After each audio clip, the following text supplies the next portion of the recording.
Hello, I think we're recording. I'm Jessica Hepburn, and I'm an author, arts producer, and adventure activist, and a World Childless Week ambassador. I'm also the convener and chair of this session, Writers Talk Letters. Firstly, I want to say a massive thank you to Steph, who you all just met, for founding and continuing to coordinate World Childless Week. It's a remarkable achievement. Thank you, Steph, for entrusting this session to me. And the format of it is slightly different from the usual sessions, so I hope it's going to work. I'm going to kick off this panel with a few words from me before I introduce my panelists. It's a bit of an introduction to the format I've planned, to my panelists, and to why I wanted to convene it. Because I want to say at the outset that this is not a subject title that I am particularly drawn to, writing to people that hurt me. Obviously, I write. I'm a writer. But I always see the other side, and I am instinctively drawn to my own culpability in my own hurt. And above all, I want to try and forgive and move forward.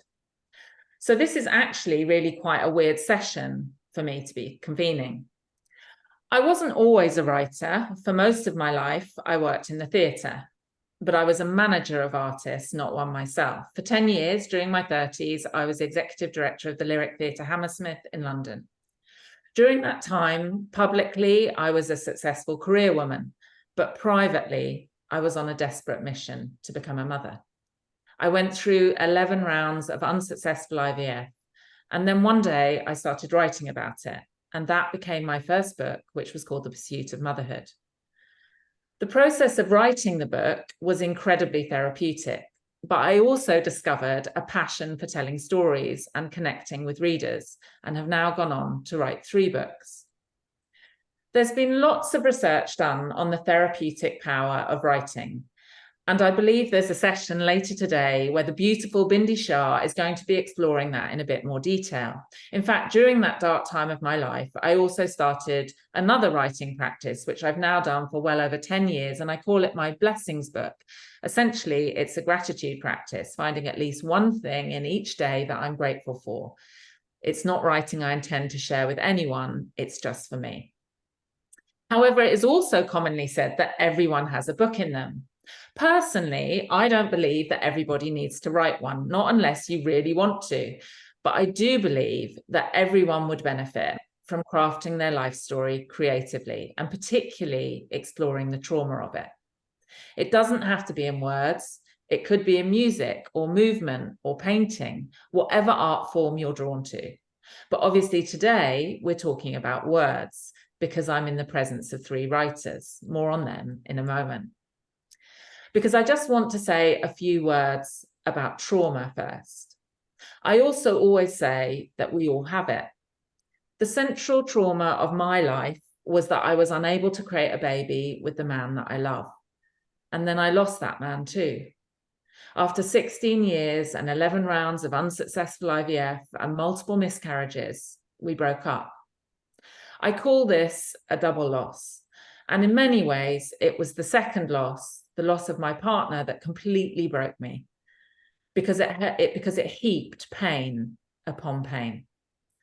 Obviously, World Childless Week was founded around my sort of trauma. But one of the things I truly believe is that whether or not you're a parent, we all have something in our life that makes us sad. And our job as human beings is to do our best to turn it into something good for ourselves and other people. I've invited my 3 panelists to join me today because they are also all childless. And I use the word less with emphasis. I don't think any of them would say they actively chose not to have children. However, I also think that at least 2 of my panelists today will probably say it's not the central trauma of their lives, as I say it has been for me.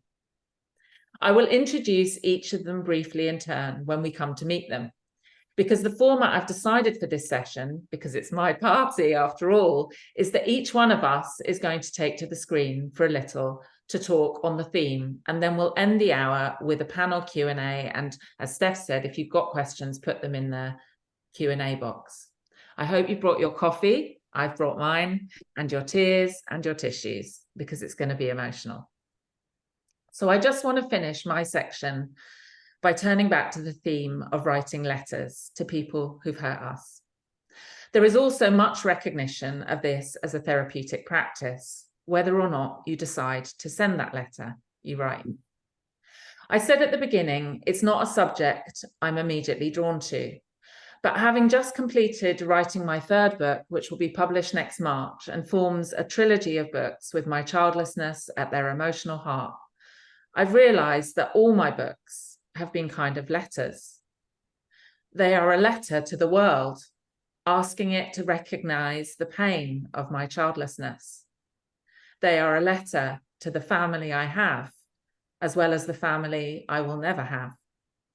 And my new book is a love letter to various things that have helped heal me, including music and the mountains. But it's also a letter to the person who hurt me the most over the last decade of my life, and that's my ex-partner. It's a letter to show him how much pain he caused me and how much I still love him despite all that pain.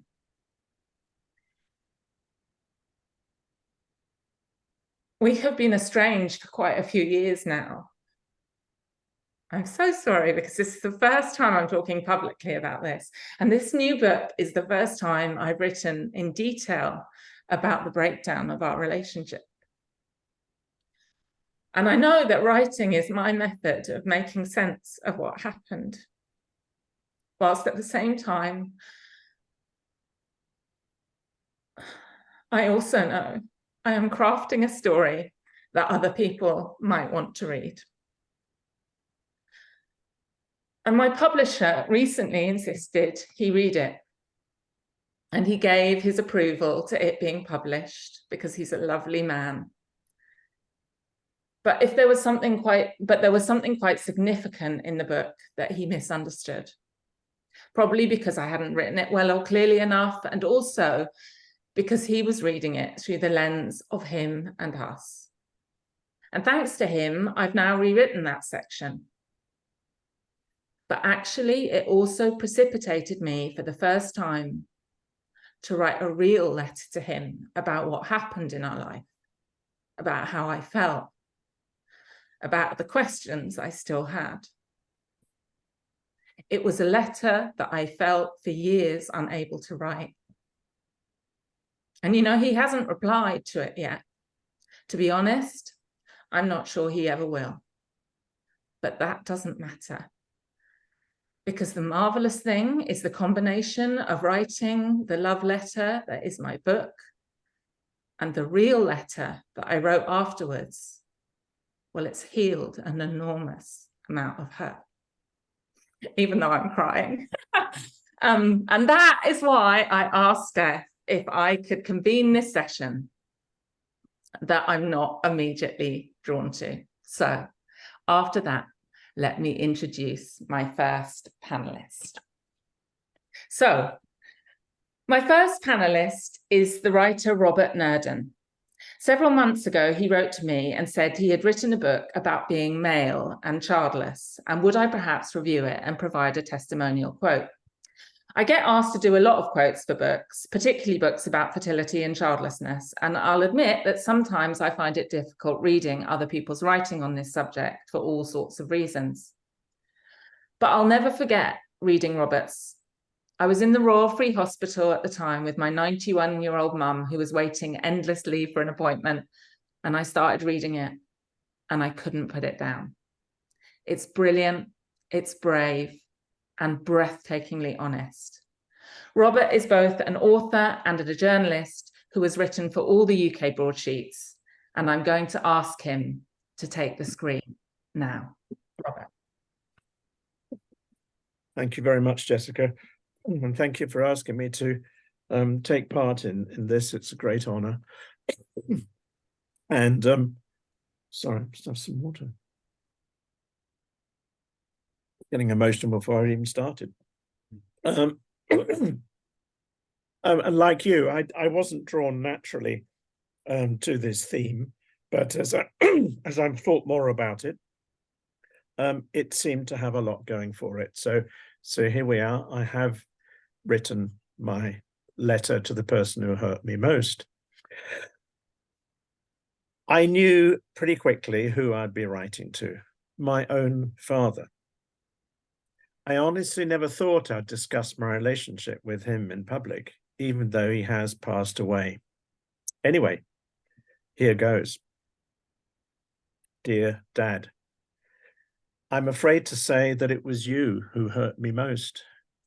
Not for what you did or said, but for what you didn't do or didn't say. And yes, this really is about being childless. Dad, before I start, I owe it to you to tell everyone about your brilliant mind. As a working class boy, you won scholarships all over the place, finally winning one to Cambridge, where you got a first in classics. You came 16th in the country's civil service exams, but because you were cripplingly shy, you shunned the public office that would have been there for the taking and became a teacher of Greek and Latin for the whole of your life. So, what's not to like? In decades of trying to explain my upbringing, the word I've used most of all is absence. Absence of engagement, absence of emotion, absence of acknowledgement. One great cavity of absence. Compounded by the fact that you sent me to boarding school at 9 until I was 18. Why did you have children at all if you sent them away for 2/3 of every year? Being a sensitive lad, the educational recipe couldn't have been worse. But you made this offloading of responsibility seem normal.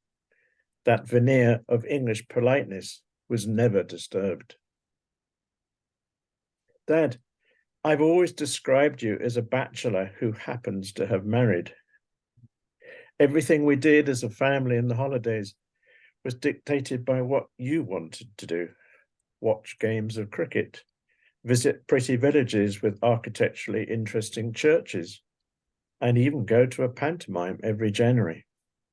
You yourself were an only child, and there was something of the spoilt boy about you.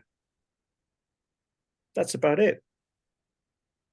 The rest of the holidays, you dug the vegetable patch and did the Times crossword. In essence, you were a very simple man, despite your academic achievements. So what am I complaining about? You weren't an alcoholic or a gambler, and you weren't violent, and I wasn't abused. Yet I felt surplus to requirements, in the way all the time. And you lacked imagination. Imagination to realize that your children needed nurturing, encouragement, and support. You really could be as dull as dishwater. You knew from the start that I didn't have your brain, and you kind of gave up on me. I got the required O-levels, A-levels, and a degree, but I can't remember you praising me once. Neither you nor anyone else in the family came to my degree ceremony. You arranged no celebration for my 18th or 21st birthdays. They were complete non-events. You probably didn't want to waste the money. You embraced the duties. Note that I say duties of fatherhood with no enthusiasm. In fact, Mum told me that before Richard's birth, you were gripped by fear that you didn't have what it took to be a father. Well, you got that bit right. Many people will see you as buttoned up about matters of sex. You were even unable to use the word girlfriend. Your reticence in talking about relationships and dating made me feel awkward about matters of the heart. It even contributed to my failure to marry and consequently missing out on being a father. Emotion was out of bounds for you. A child for whom that outlet is denied emerges from adolescence lacking any self-confidence. And that was me. You see, I had zilch self-worth. I was lost, left behind. You never talked of my successes. even if you had recognized them, which I doubt. Oh, and the silences, the separation, the distance. I hear other people talk about how they admire their fathers for this or that quality. Dad, I honestly find it difficult to think of one thing I admire you for. Your intelligence was given to you. You never were an inspiration, a role model, a person to emulate. In the end, I made my emotional life away from the family. I managed to construct a kind of life along the lines that I wanted, and of that I'm proud. But I never had the confidence to take the step towards being a husband or father. Even when I met wonderful women and established a relationship of sorts, it never translated into thoughts of marriage or children because I still had personal stuff to sort out. I never felt worthy of their love. But every cloud has a silver lining. That remoteness gave me a strong sense of my own independence, which helps me tackle my childless issues. At the end of my book, here it is. Oops. I always wanted to be a dad, men without children. I found myself searching for a solution and acceptance. It was bloody hard, Dad. But the inner strength that independence from family gave me enabled me to do it. I'd like to read you an extract from the closing paragraphs. It goes like this. My amateur self-analysis underlined the bald, irrefutable fact that I do not have children, nor ever will, and that I've never married. Why had this eureka moment taken so long to hit me? These are facts. They have to be accepted. And again, perhaps it is not just chance that's brought about this state of affairs.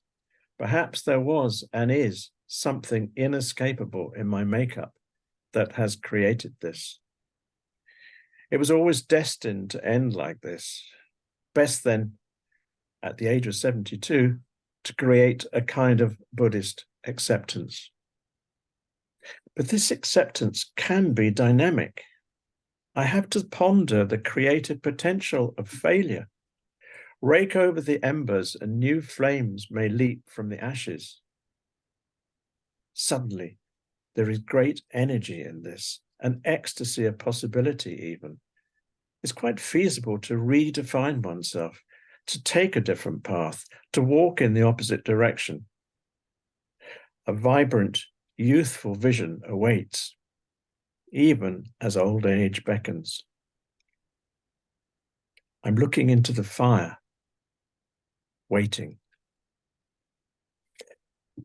I smile when I realize that my book has multiple layers.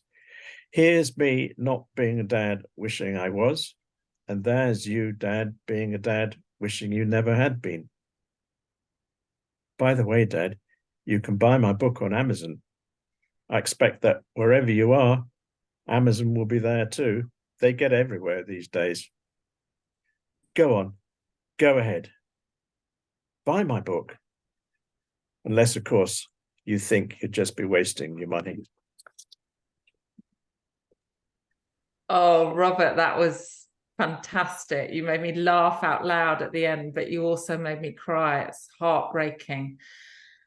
And also the simmering anger that sort of like bubbled up as the letter went on. I just want to ask you one, we'll come back and talk more in the panel discussion, but just like one question, like how did it feel to read that letter to your dad?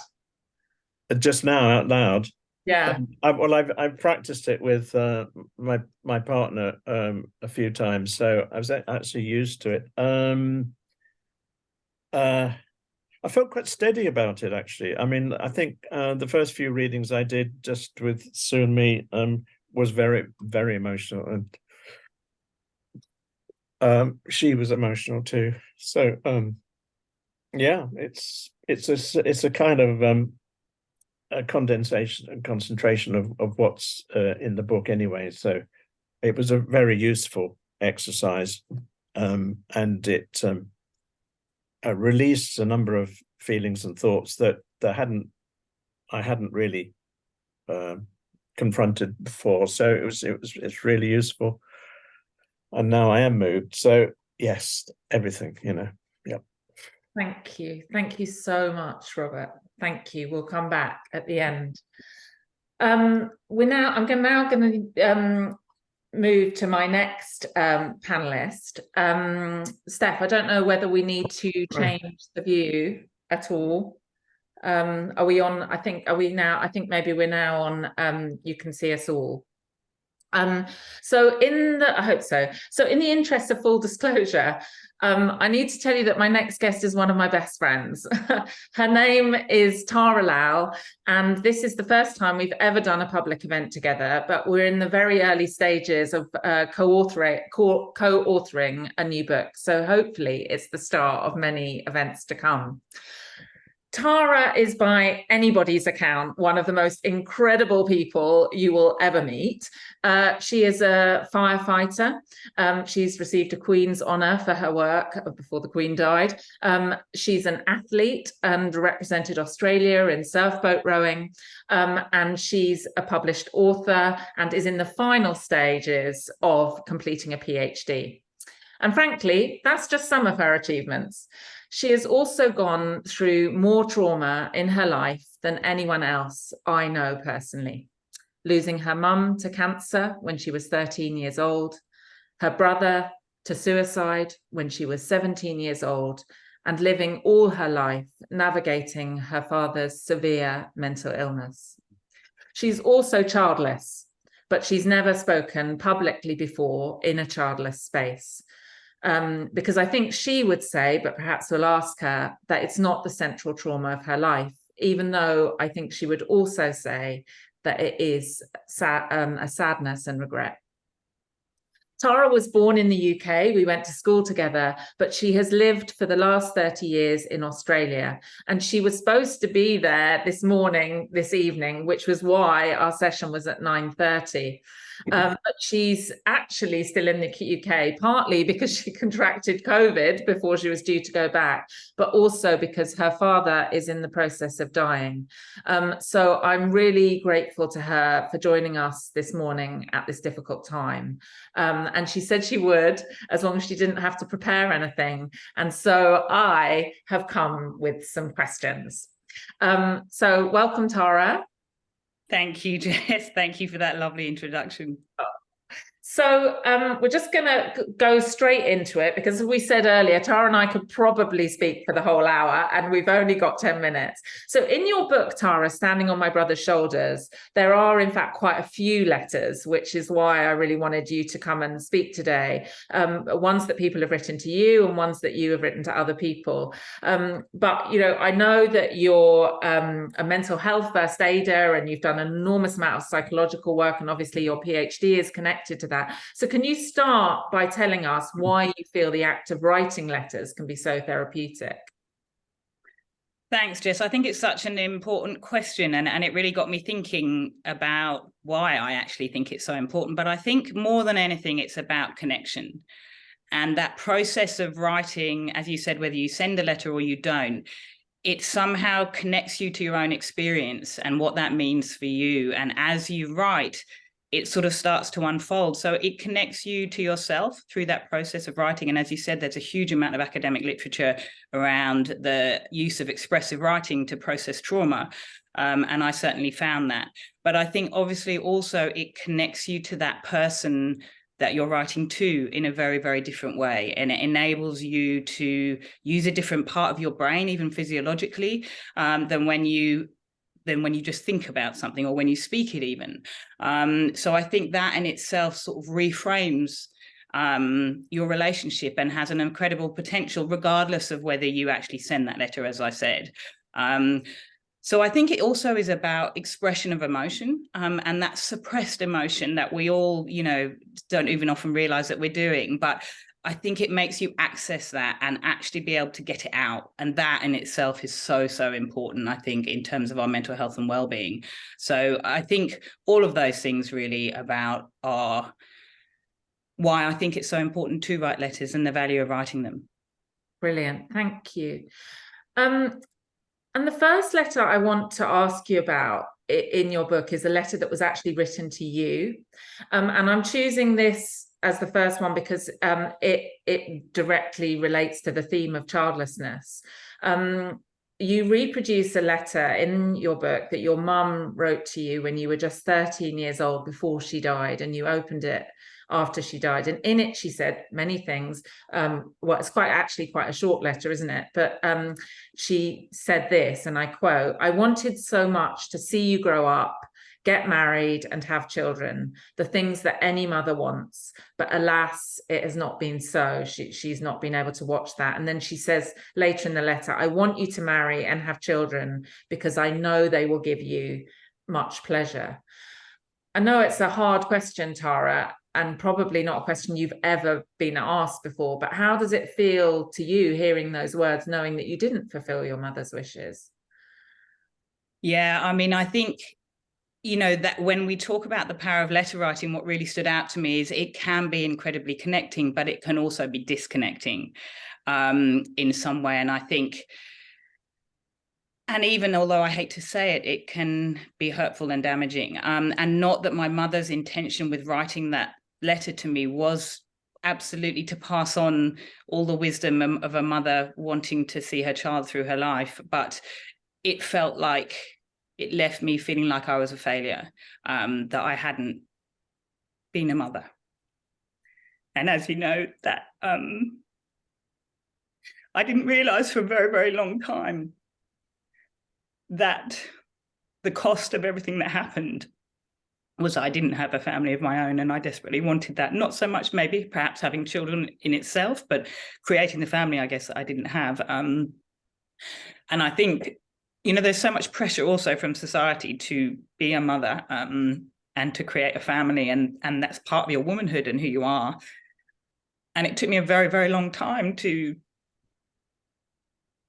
process that, I think, really. And I pushed it away. I think I didn't even acknowledge that that was of any importance, perhaps because all the other traumas in my life were sort of so present for me and that I had so much work to do on them.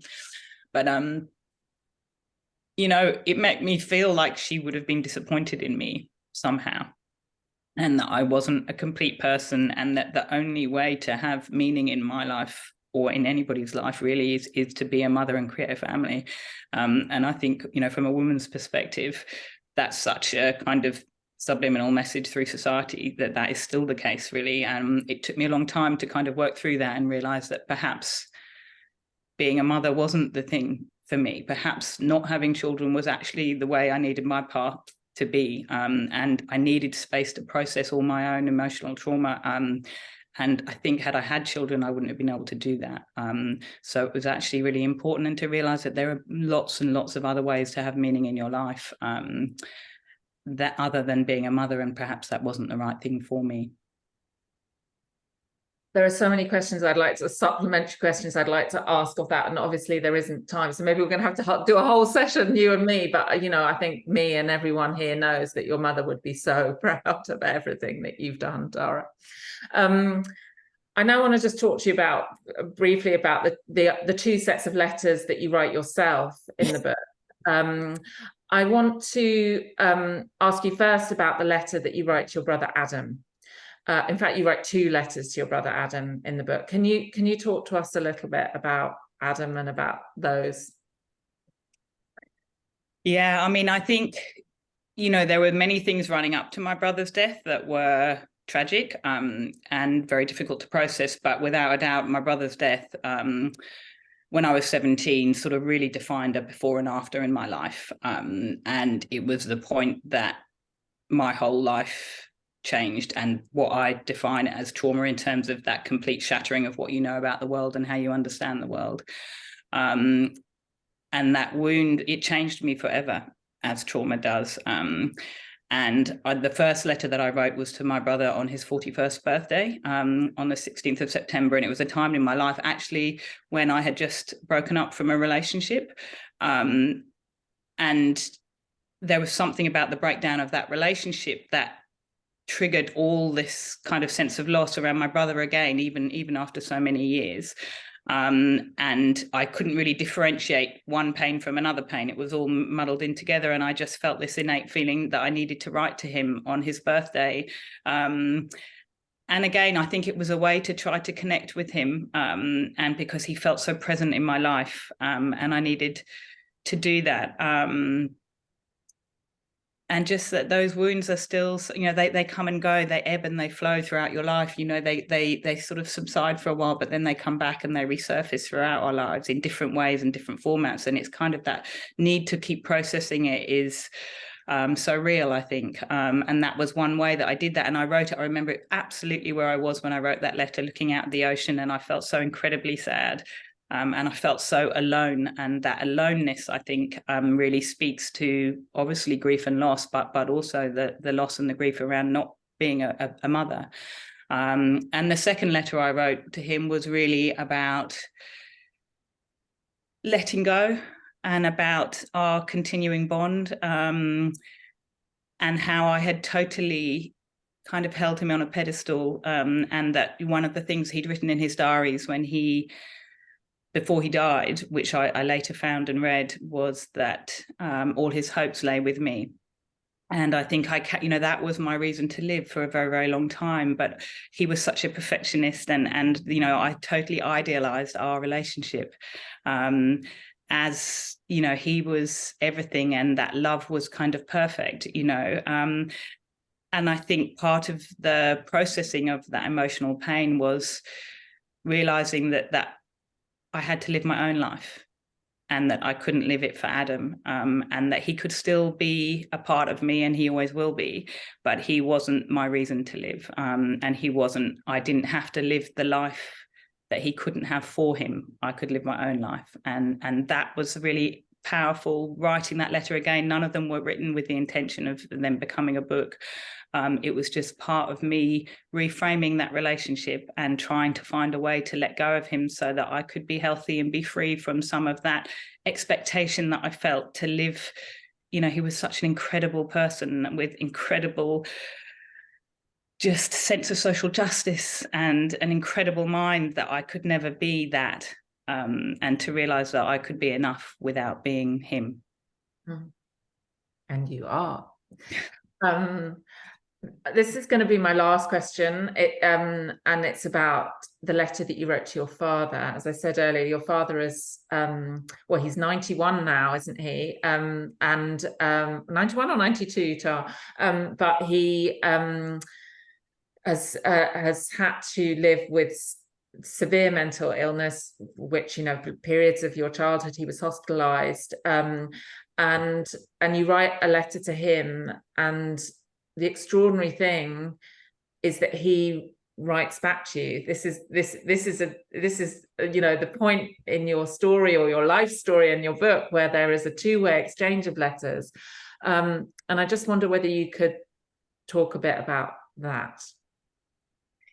Yeah, I mean, I think that letter took, you know, I wrote it with a therapist, and I would say, if you are going to send a letter like that to somebody who, you know, that is so emotionally laden, for me and for him to receive that. So I wrote it with the help of a therapist, and that so that it would give me the best possible chance to express what I needed to express. And I think because of our relationship, and because of my dad's illness, you know, nothing was ever spoken about. We never spoke about Adam, and my father completely shut down. I think his death was the end of a long run of traumas for my father, horrific run of traumas and losses throughout his life, that he, I think, completely dissociated and was unable to process it, and it was never spoken about. And I always felt, you know, very much like Robert, in a way that I was never seen or understood.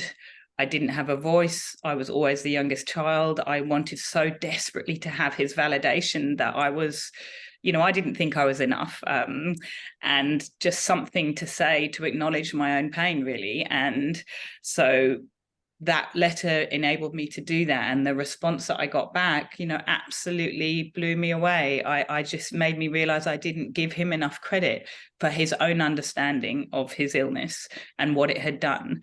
And, you know, as I said in the book, I learned more about him in those 2 pages of writing than I had in the whole lifetime before. And that was incredible, to help me to understand more deeply how it was for him, and that he just wasn't able, his illness, you know, disabled his ability to connect with me, to be there for me as in the way that I so desperately wanted and needed, you know, and for Adam as well, as a father. And, you know, he's quite funny, but he had quite his sort of, my dad's very unique, and he said, and he signs it off, you know, I am your father, but I am also your dad too. Which made me laugh, you know, yeah. because only my dad would write something like that. Yeah, so it was. There's a really I was reading that again this morning, and what really struck me about that was that he was saying, I'm writing this formally to you as my father, but I am also your, you know, it's also, we have a really special relationship. I'm your dad as well, you know, like, it's really extraordinary. I love that. Yeah. The humor of it, but there was something profound in it as well, I feel. I mean, I think it very much speaks to his, you know, concept of what being a father should be, or what it means to be a father. And then that little bit of tenderness of, I'm your dad, and actually what, you know, what does it mean to be your dad? And that his sense of, I don't think he really knew what a dad was supposed to be, and he didn't really have, you know, have that in his own experience of growing up either. Yeah. Beautiful. Well, thank you so much. There's so many resonances, like you say, with what Robert said, that I want to, you know, about the traumas of our childhood and how they play out in our childlessness, which we might come on to in the panel discussion. But I'm going to go to my 3rd panelist now. Thank you, Tara. So, Steph, if you could change us again in a minute. So my final guest today is Chris North, writer, visual artist, performer, teacher, and extraordinary human being. Like Robert, I only met Chris for the first time this year. He'd given a talk for the UCL, University College London, and someone he met there had suggested he contacted me about writing and publishing his life story. We then had several chats, and he recently, although nothing to do with me, had several amazing articles published on the Wellcome Collections website, which I highly recommend reading. I think Chris, like Tara, would probably say childlessness in itself is not the central trauma of his life, even though he is childless. And when we were initially chatting about what we would do what he would do and say in this webinar, like Tara, he asked me to ask him some questions. And then last week, he reached out to me to say that the invitation to appear here had inspired him to write a letter. And he sent me that letter. And I will never forget reading it. I was sitting on the most beautiful sunny beach in the Isles of Scilly last week, and I simply wrote back and said, Chris, if you would read that letter aloud, I think that could become the piece de resistance of our whole webinar. And he has kindly and incredibly bravely agreed to do that. So can I ask Chris North to take to the screen?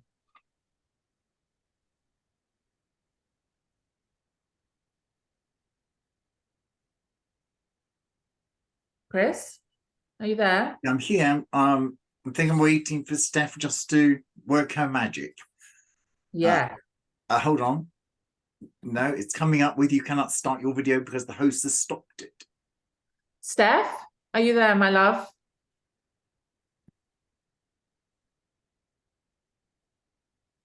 No. With me, it's your complicated process here. Oh, it's all my fault. Everybody, Everybody, I need to say that this is my fault because I asked Steph to change the way that she usually runs the Zoom seminars, because she usually has us all on sort of gallery view, and I wanted the main speaker to be large because I can't help my theatre background.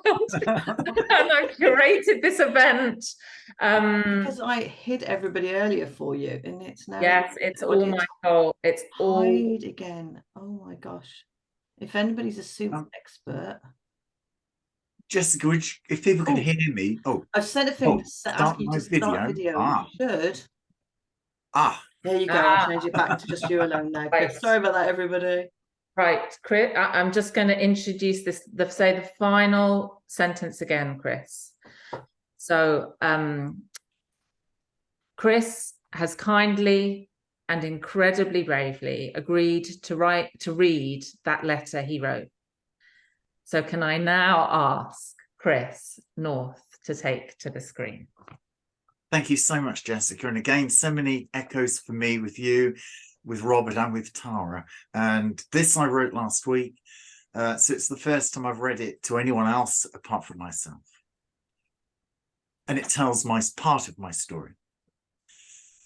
Dear Mum and Dad, it's been 40 years since your deaths, and so much has happened since then. As I age, I'm increasingly aware of the imposed physical and psychological suffering we all underwent during my childhood, with the inevitable distress I unintentionally caused both of you. I now need to share with you some things I haven't felt able to share before, and by writing you both this letter, I benefit and have therapy too. I can't imagine your feelings on October the 16th, 1946, when I was born, and doctors told you they didn't know whether I was a girl or a boy. Then when I was 3 years old, they decided to surgically create me as male, telling you Christopher's life must forever remain a secret. So very hard for you both to keep silent. Maintain a secret without any family support or counselling. Throughout my childhood, though, you both did your best for me with holidays at the seaside and hobbies too, but our hospital visits were inescapable and relentless. I only saw you for an hour during your visits every Saturday when I was a child in Great Ormond Street Hospital. Hard for you and for me. Nobody asked me how I felt, and you weren't asked how you were feeling either. No wonder you tried to take your own life, Mum, when I was 8. Although you felt unable to explain why all this hurt and pain was happening to me, I knew you loved me. Once, Dad, you were at my side while I was having blood tests, and I saw tearful distress in your eyes. And one Christmas, Mum, you were so thoughtful, bringing a tray full of snow indoors for me to play with. When I was 13, and following a laparotomy, surgeons performed a total hysterectomy, and you must have gone through so much distress to see the crisscrossing of dried and blooded scars stretching up and down across my lower abdomen. I reached puberty and was given testosterone tablets to stimulate my maleness.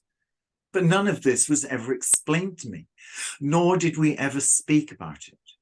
We all just lived with that terrible and relentless secret, which in turn caused significant bereavements and unspoken losses for us all. Now, in my heart, I knew I was physically very different to other boys, but I still fantasized about and longed for a girlfriend, a relationship, companionship, getting married, having a family. But if I did have a girlfriend, how could I explain my body to her? A body of which I felt deep embarrassment and shame. But then you'll remember when I was age 13 and at school, I discovered my love of drama. I felt valued and found a vehicle for my natural creative spark. And it became a significant part of my life, and you encouraged me to join an amateur theatre group. Age 14, you and I, Dad, met with an educational senior medical officer who said to you, he does know he'll never get married and have children. Hearing it so starkly hit me like a thunderbolt. The finality of it, and it must have hit you too, Dad. It was so damaging. Aged 16 and finally discharged from Great Ormond Street Hospital, I still didn't know my intersex medical history, and we didn't talk about it either. It must have been so hard for you knowing some of the problems I might face in the future. And when I was born, you probably felt bereaved of the baby you'd hoped for. And in the future, you would be unable to enjoy grandchildren from me. I gained 5 O-levels and thought about what I wanted to do in my future career. I needed to be creative and decided to train as a teacher. And I threw myself into it. Teaching. In the absence of a wife or partner of my own, the classes of children I taught became in some ways like my own families. Although I felt unable to pursue a loving relationship, I was able to fulfill myself in other ways through my work, and which I continue to do today with my creative art workshops. My older sister Anne told me I was intersex when I was 21. I deeply regret never feeling able to talk with you and Anne about being intersex, or saying you weren't to blame for what I'd been through, and that I felt guilty about how my life must have adversely affected you all. I'm saddened you never received the support and counselling you should have been offered. That's the power of the secret. And the misguided instructions to keep it given to you by the doctors at that time was shameful. They were accountable for their decisions about my sex when I was still a baby, and they were responsible for my childhood distress in the 1950s. But they were of that time, and they're now long since gone.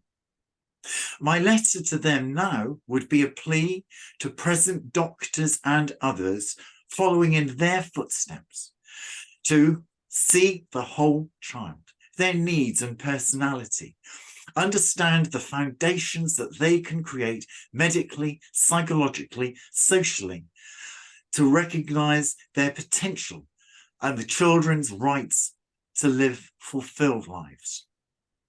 Mum, Dad, you gave me the love, care and encouragement I needed at the time, and in the best way you knew how. Through it, I've been able to achieve things of which I am proud. I've been a teacher, a social worker, creative arts facilitator, and I've worked with all sorts of marginalised communities and groups and families. Of course, that doesn't take away or diminish the various bereavements and losses I've experienced and still feel. The loss of a family of my own, loss of children I could have loved, and the joy of seeing them grow and flourish. Loss of typical relationships and companionships. I do believe, however, that my life experiences have given me understandings and insights which have helped me make a difference to others' lives, and in turn, theirs making a difference to mine. I'm proud of who I am, what I've achieved, and I wish you could see and share them too with me. I'm now using my life to try to raise awareness and make a difference. I hope in whatever way it might or might not be. Mum and Dad, I'm making you proud. Thank you. Oh, thank you, Chris. Beautiful. I mean, I don't think, I've said this to you many times, Chris, that I feel everyone needs to hear your story. And I'm sure for many people who are joining us today, it might be the first time they've heard the story of someone who was born intersex. And I think it is so important that we hear everybody's stories and walk for a moment in other people's shoes. Before we go on to the panel Q&A, I just want to ask you the same question that I asked Robert. And you said this is the first time that you read it aloud. How did it feel? Amazing. I think that the power of writing a letter and telling one's story, it's almost well, it's very much a release. It's letting things go.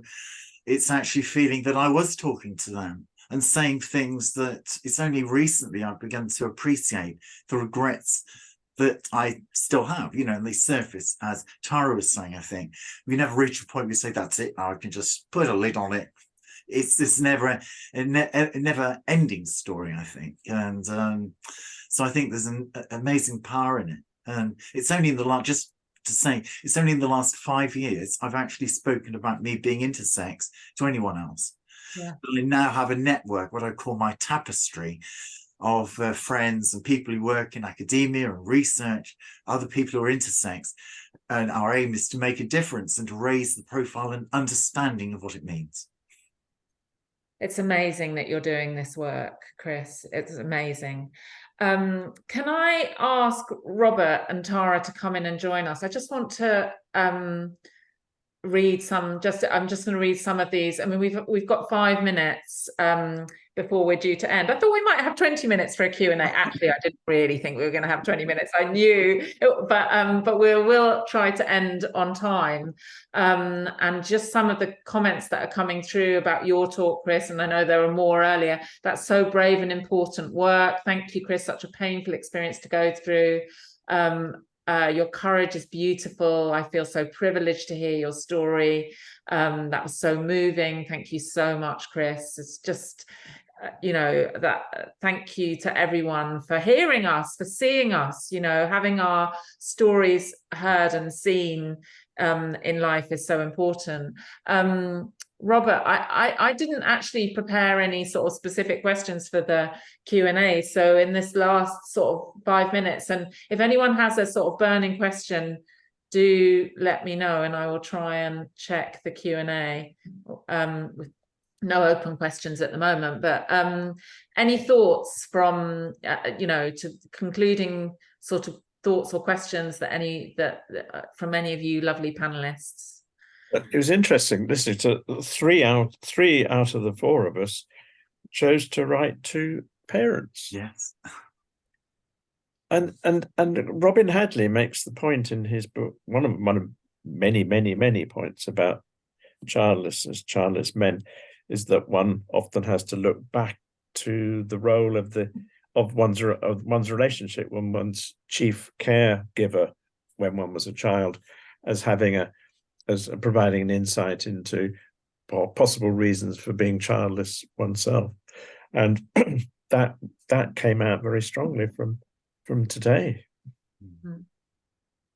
Yeah, interestingly, when Jess asked me who I would write to now, and we knew we were going to run short of time, but I really thought about it, and I thought, I had a choice of 2, and actually I think I would have written to myself.